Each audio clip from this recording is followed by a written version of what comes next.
Buenos días, hermanos y hermanas. Primero, pues hay ministerios que no se reconocen, ¿no? Y quería dar las gracias a Diego y Alba por subir el púlpito aquí.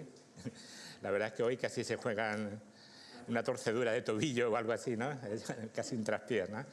Hay ministerios que no vemos, pero que son muy importantes. Gracias por vuestro servicio a favor, en este caso mío, ¿no? Ahí... hace ya muchos años, ¿no? Un profesor universitario que había sido represaliado por el franquismo con la democracia ocupó de nuevo su cátedra, ¿no? Pasado unos años, ¿no? Y empezó diciendo, decíamos ayer, ¿no? Bueno, pues hace ya casi 4 meses, ¿no? Decíamos, ¿no? Hablábamos acerca de la vida de fe, acerca de la fe verdadera, ¿no? Y sigue siendo un tema... necesario que lo hablemos, ¿no? Pero estamos hablando enfrentando el tema de la fe, ¿no? Desde una perspectiva práctica. Cuando a veces lo enfrentamos desde el punto de vista teológico o teórico, ¿no? Bueno, podemos llegar a puntos, o llegan algunos a puntos muy alejados de lo que es la revelación bíblica, ¿no? ¿Y cómo enfrentarlo de un punto de vista práctico? Pues viendo cómo la vida de fe, o la fe verdadera, la fe que salva, se refleja en la vida de las personas, ¿no? Y como sabéis, la Escritura nos deja una amplísima lista de creyentes de todos los tiempos, ¿no? Que reflejaron en su vida práctica esa fe que les llevó a salvación, esa fe verdadera. Y en concreto, si recordáis, hay un capítulo, en el capítulo 11 del libro de Hebreos, ¿no? Donde se nos describe una gran nube de testigos, ¿no? Que reflejan en su vida lo que es la fe verdadera, ¿no? Así que hablábamos ayer, ¿no? De la vida de fe, hace ya 4 meses, insisto. 4 meses que hablábamos acerca de esto, ¿no? Y algunas cosas vamos a tener que recordar porque seguro que no os acordáis, porque yo tampoco me acordaba, entre otras cosas, ¿no? Acerca de la vida de fe estábamos hablando, ¿no? Y decíamos que es muy importante esta reflexión, ¿no? Porque en el mundo donde vivimos, ¿no? Hay muchas cosas que pasan por fe, pero en realidad no lo son. Y también nos puede pasar a nosotros aquí, en nuestro contexto, digamos, evangélico, ¿no? Que podemos pensar que estamos en la fe verdadera, pero tendríamos que reflexionar sobre ello, porque también muchas cosas en nuestro entorno pasan por fe, pero en realidad no lo son. Así que nos hacíamos estas preguntas, ¿no? ¿Qué clase de fe es la mía? ¿Es una fe que nos lleva a salvación? ¿Es una fe que obedece o es consecuencia de la nueva vida en Cristo? ¿O obedece a una mera práctica religiosa? Sin duda, es importante que nos hagamos estas preguntas, ¿no? Y son preguntas también muy pertinentes ahora que comenzamos este nuevo año. Bien, el último día compartimos acerca de la vida de Abraham. Y la vida de Abraham se nos relata con amplitud en el libro de Hebreos y por tanto nos presenta su vida desde distintos puntos de vista, ¿no? Vimos el último día que en primer lugar su vida de fe es contemplada como un peregrinaje. Y en aquel tiempo y también ahora a nosotros pasa lo mismo. Nuestra vida aquí en la tierra tenemos que enfrentarla como si fuera un peregrinaje también hacia la patria celestial. Por tanto, nosotros también, igual que Abraham, somos extranjeros y somos peregrinos. Peregrinos. Abraham tuvo que salir, como nos recordaba Gabriel hace unas semanas, ¿no? Tuvo que salir de Ur de los Caldeos, tuvo que dejar su tierra y su parentela, hacia una tierra que no estaba muy claro dónde estaba. Yo creo que Dios le marcó, oye, tienes que ir a Canaán, pero no exactamente el sitio al que tenía que ir. Pero sí que le dejó muy claro de dónde tenía que salir. Tenía que salir de su tierra y de su parentela. A nosotros la palabra de Dios no nos exhorta a una deslocalización geográfica, a una deslocalización física, pero sí espiritual. Nos deja bien claro, ¿no? Aunque no sabemos muy bien hacia dónde vamos, ¿no? Pero nos deja bien claro de dónde tenemos que salir. Tenemos que salir, tenemos que dejar esta sociedad en la cual vivimos, una sociedad moralmente decadente, una sociedad que nos lleva constantemente al pecado. Así que el llamamiento de fe nos convoca a romper con nuestra vida anterior, con los vínculos de este mundo. Pero también somos extranjeros. Recordáis que Abraham y sus descendientes vivieron de una manera simbólica también, en tiendas. dejando bien claro que allí no estaba, ellos no buscaban ciudad permanente allí, que allí no estaba su ciudadanía. La nuestra, como bien sabéis y lo dice la palabra de Dios, nuestra ciudadanía está en los cielos, de donde también esperamos al Señor Jesucristo, ¿no? Así que hemos de cortar con nuestras raíces y reconocer que en el mundo que vivimos no tenemos ciudad permanente, que vamos a la búsqueda, vamos camino a nuestra patria eterna, hacia la ciudad celestial. Y así es la vida de fe, y así lo vemos en la vida de Abraham. Ahora bien, si nos quedamos solo en esto, podríamos pensar, oye, ¿qué hay de positivo en la vida cristiana? Porque si la vida cristiana es simplemente renunciar a una serie de cosas y esperar que en el futuro gocemos de una ciudad celestial, algunos podrían pensar, este tiempo que estamos aquí es una pérdida de tiempo. Este periodo que estamos aquí es perder el tiempo literalmente. Si pensamos así, cometeríamos un grave error. Pero de hecho hay creyentes que piensan que la vida cristiana es una mera espera. Oye, yo ya me he convertido y espero a que venga el Señor a por mí. Es como un poco indica esta imagen si estuvieran en una terminal del aeropuerto esperando a que saliera su avión que le lleve a la ciudad celestial. Si así pensamos, como os digo, yo creo que todos estaremos de acuerdo, ¿no? Que estaríamos muy equivocados. Y sí que entonces sería nuestra vida cristiana aquí una pérdida de tiempo. Ciertamente, no hemos llegado a nuestro destino final. Ciertamente estamos aquí de paso. Esta es una vida ciertamente provisional. Pero Dios tiene para nosotros un propósito en nuestra vida. Él nos ha salvado por su gracia, por la obra del Señor Jesucristo en la cruz.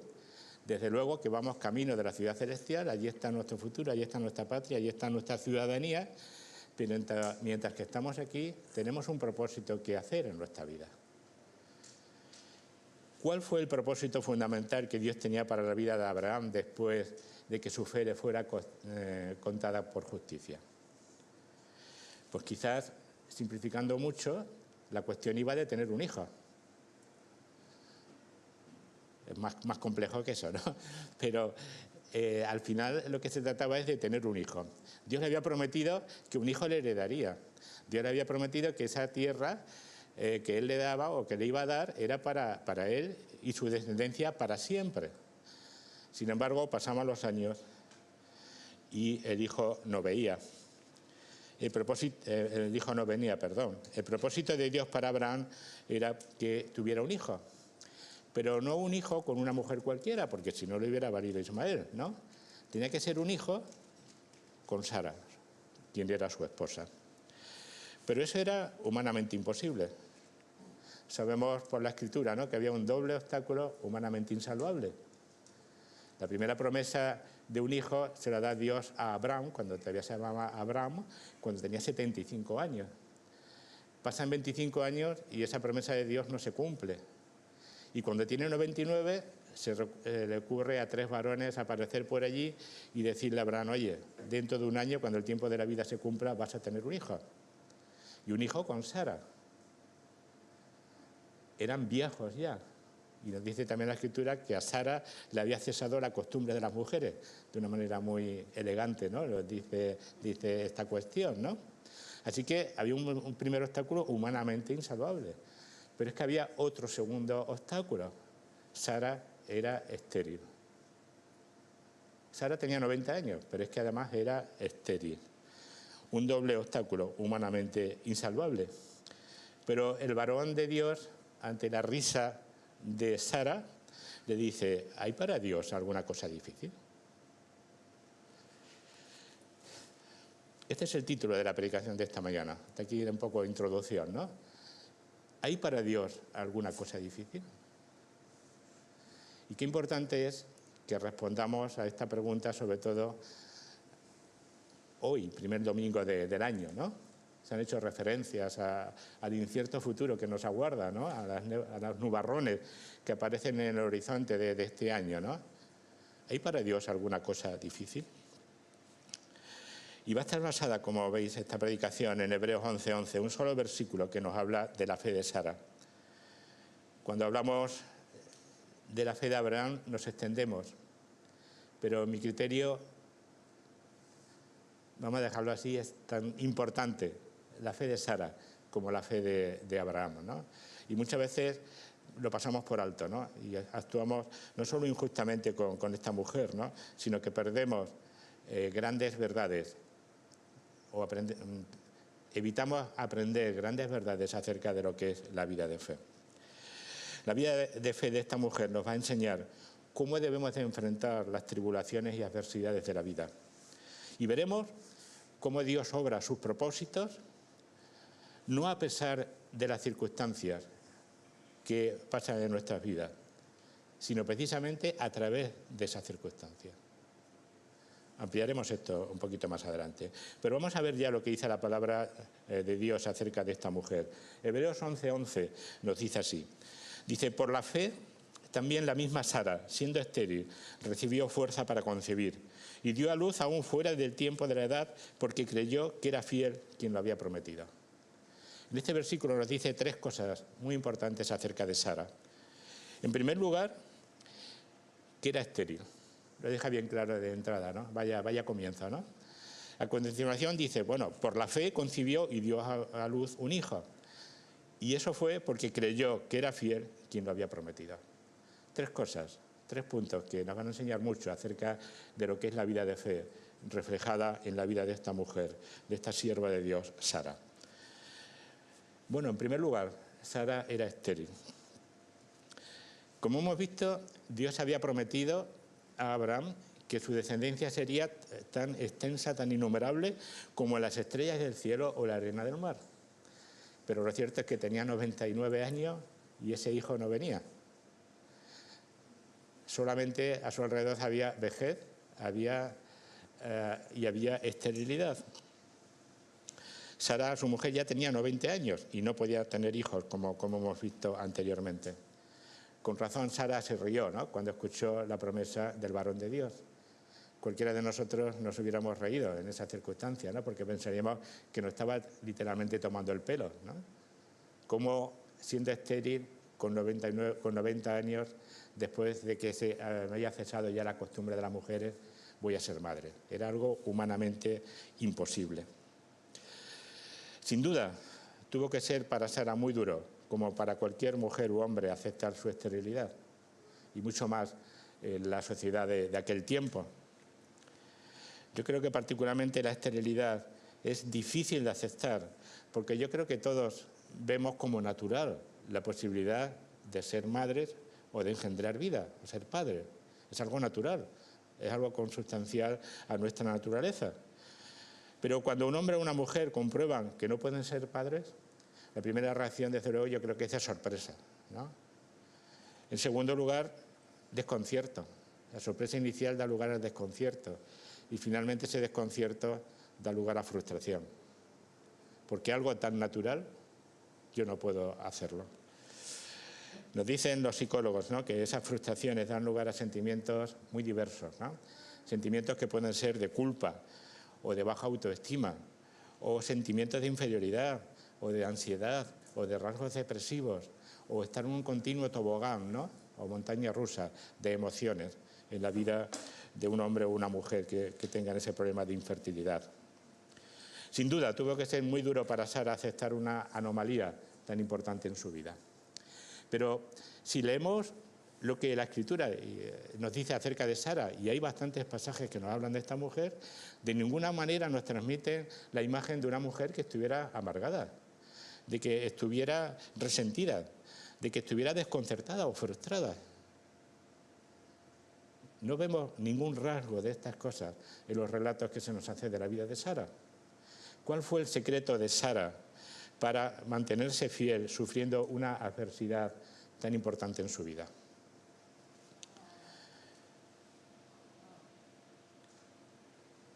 Sin duda alguna, la esterilidad, ¿no?, la tenemos que meter en ese paquete, ¿no?, de consecuencias que sufrimos los seres humanos debido a la caída en pecado. Como seres humanos, creyentes incluidos, ¿no?, nos pueden alcanzar enfermedades, nos pueden alcanzar malformaciones genéticas, nos pueden alcanzar carencias de diversos tipos, nos pueden alcanzar accidentes, pérdidas, adversidades, tragedias de muy diverso tipo, ¿no? Y a esas tragedias las Escrituras las denominan tribulaciones o sufrimiento. Por tanto, ¿cómo reaccionar ante las tribulaciones de la vida? ¿Cómo reaccionar ante esos diversos sufrimientos, ¿no?, que diría que inevitablemente nos van a alcanzar en mayor o menor medida en nuestra vida? ¿Cómo reaccionar para que en vez de que nos lleven a la frustración, nos lleven a la amargura, ¿no?, se transformen en algo de sumo gozo, como dice Santiago 1:2? Es lo que vamos a ver fundamentalmente en esta mañana, de una manera más extensa. ¿Cómo enfrentar las tribulaciones y adversidades de la vida? Pues en primer lugar con resistencia, ¿vale? Tenemos que reconocer que soportar adversidades, pasar por dificultades, nos fortalece. Es algo consustancial al ser humano. Crecemos como personas, crecemos en carácter, crecemos de muy diversas maneras por las adversidades. Vemos a personas en la vida, ¿no?, a las cuales le va todo bien, están entre algodones, que son inmaduras en todos los puntos de vista. Creo que es algo consustancial a la naturaleza humana, quizás también consecuencia de la caída en pecado, pero aprendemos con dificultades, aprendemos a través de las adversidades. Ayer mismo venía en el periódico esta imagen, ¿no?, que de alguna manera para avanzar, como dice este coach, nos dice, para avanzar hay que tener capacidad de soportar la adversidad. Aprendemos, maduramos a través de las adversidades. Y os pongo un ejemplo de la naturaleza. Nosotros, como sabéis, hemos vivido 20 años en Zaragoza, ¿no? Si hay algo que caracteriza a esta ciudad es el viento, ¿no?, el viento que se llama el cierzo, ¿no? He estado tentado a poner fotos del efecto del cierzo, pero al final la he quitado, ¿vale? Os voy a poner solo una, ¿no?, que tiene que ver con la idea que quiero transmitiros, ¿no?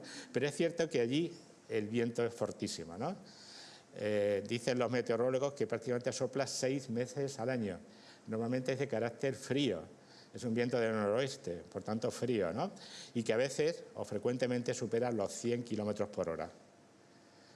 Donde yo trabajaba allí hay una esquina y más de una vez en día de cierzo he cruzado la esquina y el viento me ha tirado para atrás, ¿eh? Y fijaros que yo tengo bastante inercia, ¿no? Pues aún así el viento me ha tirado para atrás, ¿no? Bueno, en una ciudad que se caracteriza por el viento, pero también es una ciudad que se caracteriza porque tiene muchos parques. Normalmente va unido. El efecto del viento suele ser la erosión, entonces para fijar el terreno pues se plantan muchos árboles, ¿no? Y es frecuente ir por sus parques y ver árboles como estos, árboles muy grandes, árboles muy frondosos, pero que están torcidos. ¿Por qué? Porque no han podido crecer restos debido a las tribulaciones del viento, podríamos decir así. Constantemente han tenido que ofrecer resistencia al viento y han crecido, sí, pero un poquito torcidos, ¿no? Sin duda alguna, digamos, la primera reacción ante las tribulaciones tiene que ser la de resistencia. Y estos árboles nos pueden parecer feos y nos pueden parecer que están a punto de caerse. Sin embargo, os garantizo que no hay fuerza que los tumbe, ¿no?, porque han desarrollado una resistencia tremenda ante la tribulación, en este caso del viento. La resistencia, sin duda, también es una cualidad de los seres humanos, ¿no? Y al igual que la naturaleza, los árboles en este caso, los seres humanos hemos desarrollado también una capacidad de resistencia ante los embates de las tribulaciones de la vida. Ante las experiencias emocionalmente traumáticas, normalmente ofrecemos una capacidad de resistencia. Pero si solo nos quedamos en la resistencia, podemos ser como estos árboles, que a simple vista nos parecen feos. Porque la resistencia de por sí simplemente nos puede dar lugar a sentimientos de resignación. Oye, esto me ha pasado, bueno, pues oye, qué desgraciadito soy, pero me ha tocado, ¿no?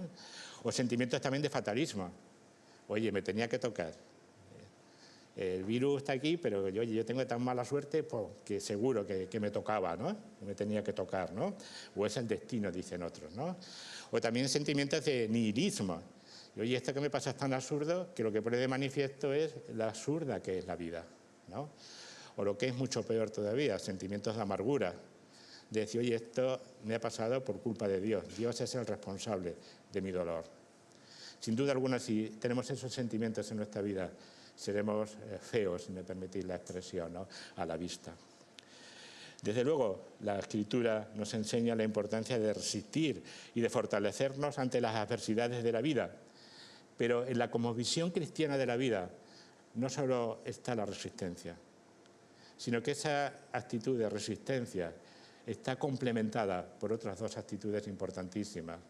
Por un lado, la paciencia y por otro lado, la esperanza. Esto lo forma un triángulo divino que nuestro hermano Pablo Martínez, en una conferencia que en este tiempo también escuché, ¿no? Quizá alguno de vosotros lo hayáis escuchado, ¿no? Que se titula así, la resiliencia o la resistencia. La esperanza y la paciencia se abrazan, ¿no? Él habla de un triángulo divino formado por estas tres actitudes, ¿no? Por un lado, la resistencia, la paciencia y la esperanza. Y este triángulo divino nos muestra no solo qué hemos de esperar, o cómo hemos de esperar, en la hora de la tribulación, sino qué hemos de esperar de esa hora de la tribulación. Y ese triángulo divino no es una, digamos, invención suya, sino que está fundamentado en la palabra de Dios. En este texto que tenéis en pantalla, Romanos 5, versículos 3 al 5, nos lo dicen. Dice, y no solo esto, sino que también nos gloriamos en las tribulaciones, sabiendo que la tribulación produce paciencia, y la paciencia prueba. Prueba aquí significa carácter aprobado, ¿no? Y la prueba, esperanza, y la esperanza no avergüenza. La esperanza no decepciona, es lo que hablamos, recordáis, ¿no? Nunca nos vamos a sentir decepcionados cuando veamos esa Jerusalén celestial, la ciudad celestial, la ciudad eterna, ¿no? Así que, según este texto, necesitamos aprender a desarrollar paciencia en la prueba y esperanza en la espera. Esto es lo que dice nuestro hermano Pablo Martínez en esa conferencia, que os animo a buscar y escuchar, porque es muy, muy reveladora y de mucho ánimo. Si así lo hacemos, descubriremos cómo Dios puede transformar nuestras adversidades en oportunidades. Un gran ejemplo de ello, ¿no?, es particularmente cómo Dios aprovecha las adversidades de mujeres estériles en la Escritura para su gloria y para su honra. Es muy ilustrativo eso, ¿no? Desde luego, estas hermanas o estas mujeres lo pasaron muy mal, tuvieron que enfrentar una dificultad muy grande en su vida. Pero es asombroso, ¿no?, cómo Sara, siendo estéril, engendra o da a luz, a Isaac. Cómo Rebeca, la esposa de Isaac, siendo también estéril, da a luz a Jacob. Cómo Raquel, la esposa de Jacob, siendo estéril, da luz a José y a Benjamín, ¿no? Cómo la esposa de Manoa, por ejemplo, da a luz a Sansón. Cómo Ana, la esposa de Elcana, da a luz al profeta Samuel, ¿no? O cómo Elizabeth, la esposa de Zacarías, da a luz a Juan el Bautista. Es tremendo, ¿no?, ver cómo Dios aprovecha las adversidades de las personas, en este caso de mujeres en concreto, para su gloria y para su honra, ¿no? Realmente Dios, decía Pablo Martínez, es el gran especialista en transformar nuestras adversidades en oportunidades para la gloria de Dios. Pero el texto que hemos leído de Romanos nos dice que a nuestra resistencia tenemos que añadir dos cosas. En primer lugar, paciencia. Y claro, cuando pensamos en paciencia, lo primero que nos viene a la mente es un concepto estoico, de decir, bueno, oye, lo mismo que antes, ¿no? Qué desgraciadito soy, esto no lo puedo cambiar, pues, por tanto, paciencia, ¿no? Aguantemos esto. El concepto cristiano de paciencia es mucho más amplio que eso, ¿no? De hecho, la palabra paciencia en español, ¿no?, traduce dos palabras griegas en el Nuevo Testamento, ¿no? La primera palabra significa perseverancia. Persistir es la virtud que permite afrontar las adversidades con el ánimo del corredor de fondo. Hace poco, ¿no?, hablando con un hermano que le gusta correr y tal, dice, bueno, recorrer 40 kilómetros es una cuestión de cabeza. Digo, yo creo que es cabeza y algo más, porque yo, por mucha cabeza que le ponga, no creo que pueda aguantar corriendo hasta la puerta de la iglesia, ¿no? Pero sí que es cierto, ¿no? Bueno, a lo mejor David me puede ilustrar en eso, que es un corredor de fondo, ¿no? Pero es el ejemplo que nos pone la palabra de Dios con el corredor de fondo en Hebreos 12, ¿no? Es decir, tenemos que persistir, tenemos que resistir, ¿no? Y la palabra de Dios nos exhorta en este texto de Hebreos, ¿no?, a correr con paciencia y perseverancia la carrera de la fe, puestos los ojos en Jesús, para que nuestro ánimo no se canse hasta desmayar. Así que el primer término, ¿no?, que incluye la palabra paciencia es perseverancia. Pero a la perseverancia se le añade una fortaleza de ánimo.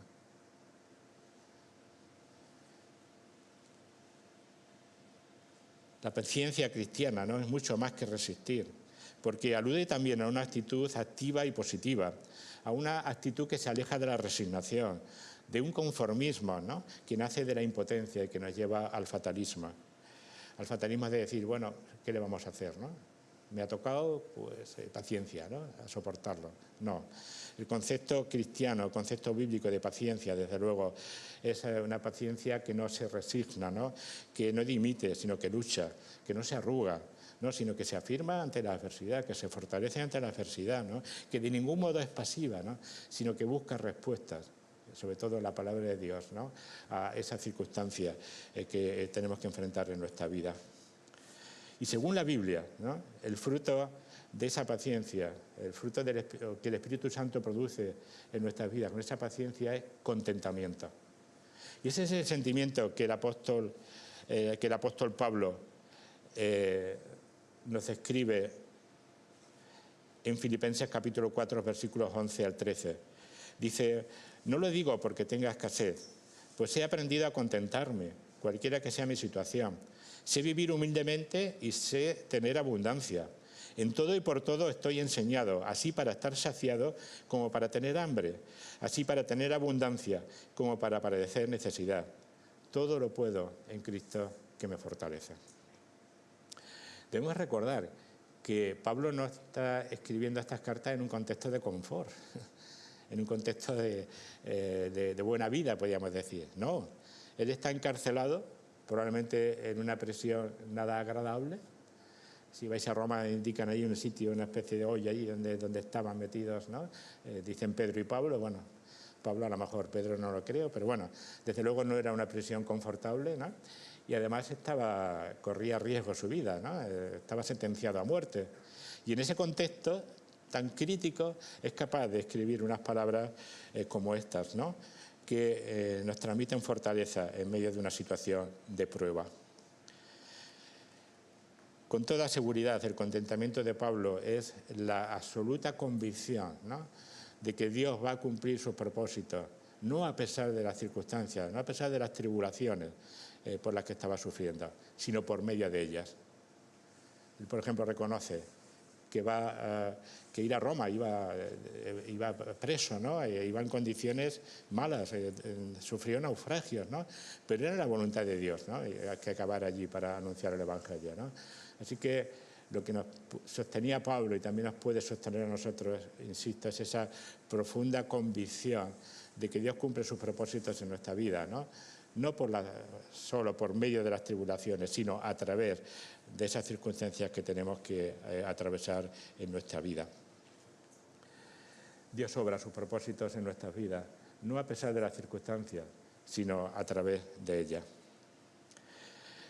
¿Y cuál es la clave? Sin duda alguna, las palabras finales. Todo lo puedo en Cristo que me fortalece. Y fijaros que no dice el texto, todo lo puedo hacer. Por tanto, aquí el apóstol Pablo no está hablando de hacer cosas, no está hablando de acción, sino de soportar. Está diciendo, todo lo puedo soportar en Cristo que me fortalece. Por tanto, ¿cuál es la clave para superar, para soportar las tribulaciones de la vida? Pues estar íntimamente unidos con Cristo. Todo lo puedo cuando estoy unido a Cristo. Todo lo puedo cuando tengo una relación vital con Él. Todo lo puedo cuando tengo una relación estrecha con su palabra. Estar en Cristo, estar conectado a Cristo, es la fuente de nuestra paciencia ante las tribulaciones de la vida. Pero ese triángulo que antes hablábamos tiene un tercer vértice, es la esperanza. ¿De qué se alimenta la paciencia? ¿Por qué pensarlo un poquito, podemos ser pacientes, ¿no?, a pesar de las tribulaciones de la vida, porque tenemos una bendita esperanza. La paciencia se alimenta de la esperanza.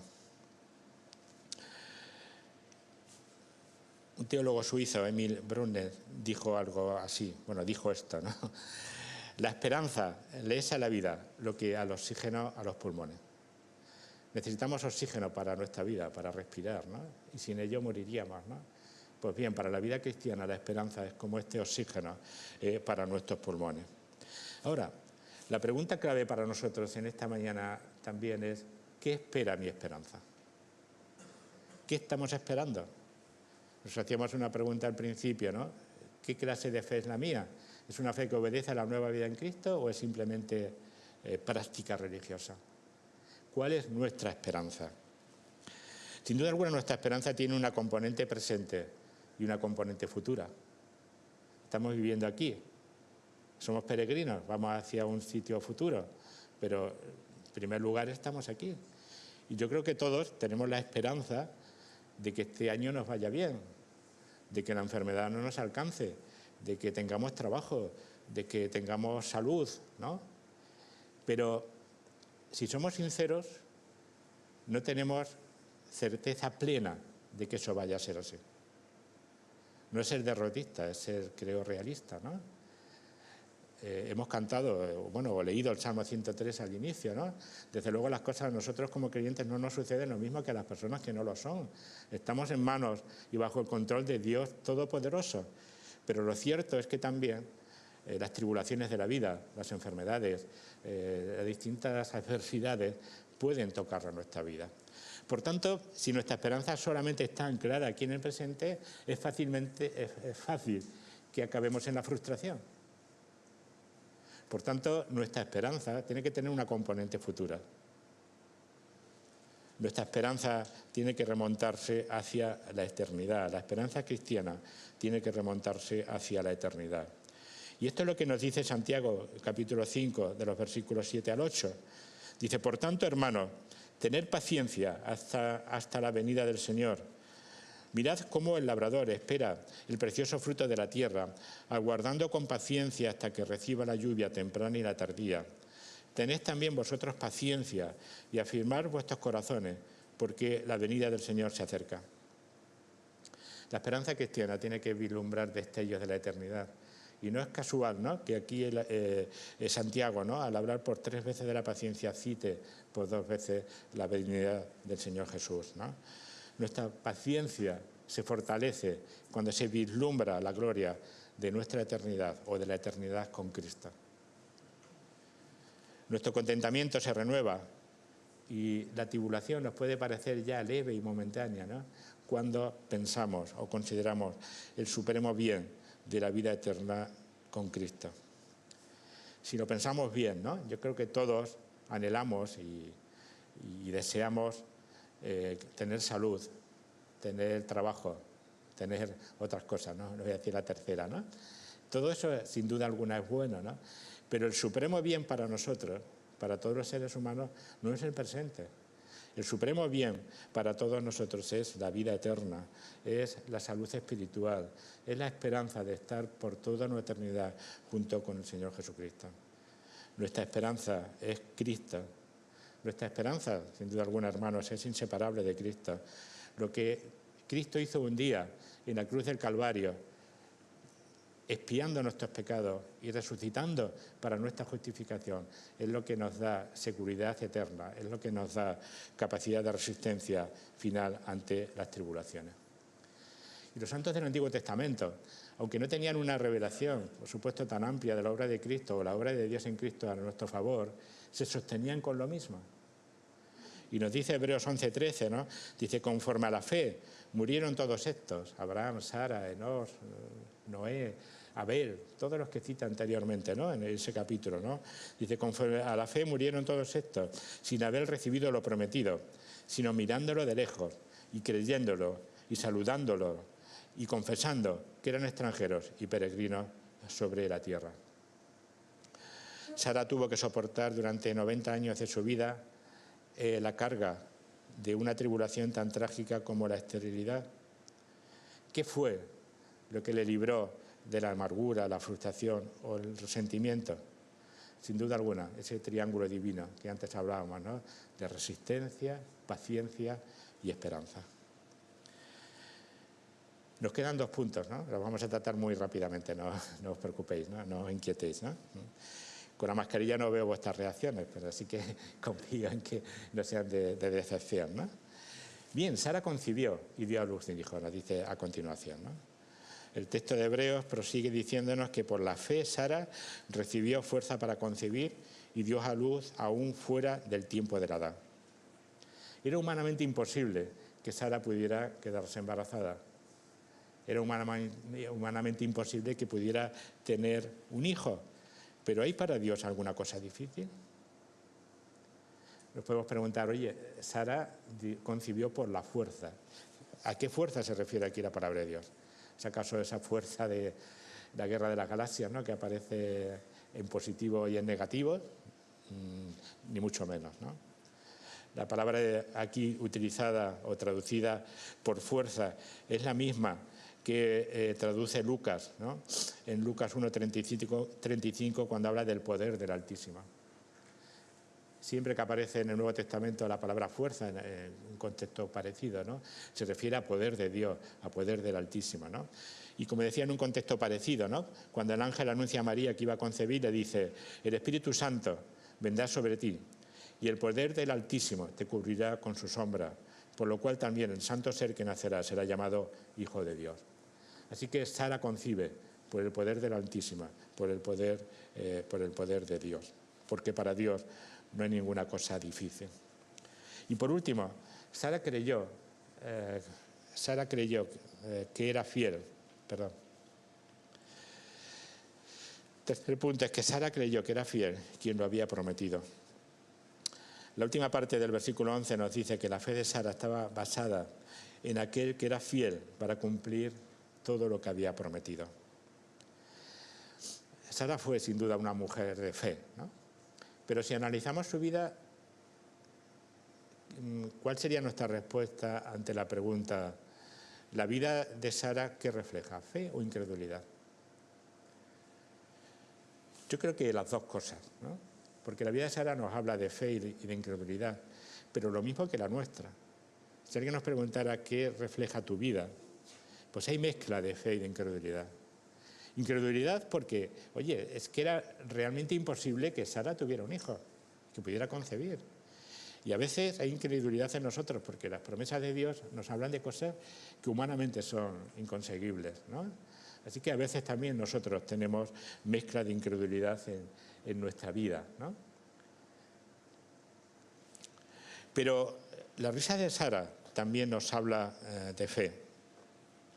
Porque la fe es la convicción de lo que no se ve. Sara tuvo que ser una mujer de fe firme, ¿no? Porque si no, el poder de Dios no se hubiera reflejado en su vida, ¿no? Si Sara no hubiera sido una mujer de fe, me atrevo a decir, ¿no?, que no hubiera podido ser madre del hijo de la promesa. La fe de Sara en la palabra de Dios hizo que Dios actuase en ella para cumplir su promesa de dar a luz un hijo. El hijo de la promesa, Abraham, ¿no?, allí donde no podía verlo. Le voy a decir una cosa que requeriría muchísimo más tiempo, ¿no?, para explicar, ¿no? Pero yo creo que tienen que estar estas 2 cosas unidas, ¿no? Sin duda alguna, Sara tenía una fe inquebrantable en que era poderoso Dios para cumplir su promesa. Pero esa promesa iba ligada a la voluntad de Dios, ya no solo para la vida de Abraham, sino con sus eternos propósitos, que era que Sara engendrara un hijo, ¿no?, o que Sara concibiera, ¿no?, y diera a luz un hijo que iba a ser el hijo de la promesa, iba a ser el comienzo de un pueblo que, como Dios le promete a Abraham, ¿no?, tan extenso como las estrellas, ¿no?, o como la arena del mar, ¿no? Sin duda alguna, Sara tuvo que ser una mujer de fe para que Dios cumpliera ese propósito, ¿no? Pero nos dice la Escritura, ¿no?, que la risa de Sara no acabó en el encuentro del ángel, ¿no? ¿Recordáis lo que significa Isaac, ¿no? Significa risa, ¿no? Yo creo que que Dios tiene mucho sentido del humor, porque decirle, oye, vas a tener un hijo, oye, tú te has reído, vale, pero vas a tener un hijo y le vas a poner risa. Sin duda alguna es algo que obedece a un sentido del humor, ¿no? Pero qué duda cabe, ¿no? Qué duda cabe que era una manera de recordar constantemente, ¿no?, que Dios puede transformar esa risa de incredulidad en una risa para gozo y cumplimiento de la voluntad de Dios en nuestra vida, ¿no? Por eso dice Génesis 21, versículos 5 al 6, y era Abraham de 100 años cuando nació Isaac, su hijo. Entonces dijo Sara, Dios me ha hecho reír, y cualquiera que lo oyere se reirá conmigo. Qué maravilla, ¿no? La risa de incredulidad de Sara se convirtió en risa de gozo, en risa de confianza, en que Dios es poderoso para dar hijos allí donde solo había esterilidad y vejez. ¿Hay para Dios alguna cosa difícil? ¿Qué nos deparará el nuevo año? Hay muchos nubarrones, ¿no? Hay unas perspectivas bastante negras, ¿no?, difíciles, ¿no? Pero conservémonos, ¿no?, en que aunque nos alcancen las tribulaciones, ¿no?, nuestra vida está en manos del Dios que todo lo puede, Dios todopoderoso, ¿no? Y que si Dios permite que la adversidad, la tribulación alcance nuestra vida, ¿no?, pues tendrá un propósito para nosotros. Y tenemos que enfrentarla con ese triángulo que antes decíamos, con resistencia por un lado, pero también con paciencia y echando mano de la esperanza cristiana, ¿no? Esperanza en que nuestro Dios, como dice el profeta Isaías, Dios promete gloria en lugar de ceniza, óleo de gozo en lugar de luto, manto de alegría en lugar del espíritu angustiado, y serán llamados árboles de justicia, plantío de Jehová para gloria suya. Pues que este convencimiento no solo nos acompaña hoy, ¿no?, sino a lo largo de este año, ¿no?, y a lo largo de toda nuestra vida, ¿no?, hasta que el Señor nos lleve a su presencia, independientemente de las circunstancias, de las tribulaciones, de las adversidades que tengamos que enfrentar. Señor, muchas gracias, Padre, por tu preciosa palabra. Gracias por los ejemplos que vemos en ella, ¿no?, de cómo enfrentar particularmente las tribulaciones y adversidades que nos afecten en nuestra vida. Señor, sabemos que nuestra vida está bajo tu control, bajo tu cuidado, y eso nos da paz y seguridad. Pero te rogamos que en el momento de la adversidad, en el momento de la tribulación, Señor, sobre todo la bendita esperanza que tenemos en ti, Señor, nos sea un profundo ancla, ¿no?, para que, Señor, pues se transforme esa tribulación en gozo sabiendo, Señor, cuál es tu voluntad para con nosotros, cuál es el destino eterno al cual estamos llamados por tu gracia. Señor, que en los momentos de prueba, en los momentos de tribulación, sintamos de tu poder, sintamos, Señor, el gozo tuyo, ¿no?, para que eso nos dé ánimo y perseverancia para seguir nuestra carrera hasta la Jerusalén celestial. Muchas gracias, Señor, porque nuestra confianza está puesta, nuestra esperanza está firmemente anclada en el Dios que todo lo puede. Y sin duda alguna no hay mayor gracia hecha para nosotros, ¿no?, que la obra de nuestro Señor Jesucristo en la cruz del Calvario. Gracias, Señor, por tu obra allí en la cruz. Gracias por la resurrección, que es la profunda confirmación de que, Señor, tú nos llevas a esa ciudad celestial y podemos entrar allí porque nuestro Señor Jesucristo lavó nuestra sangre, lavó nuestros pecados en la sangre suya vertida en la cruz del Calvario. Pues, Señor, te damos toda la gloria y toda la honra y toda nuestra gratitud en el precioso nombre de nuestro Salvador, nuestro Señor Jesucristo. Amén. Amén. Pues que el Señor os bendiga, hermanos, en este nuevo año y demos gloria a Dios por ello.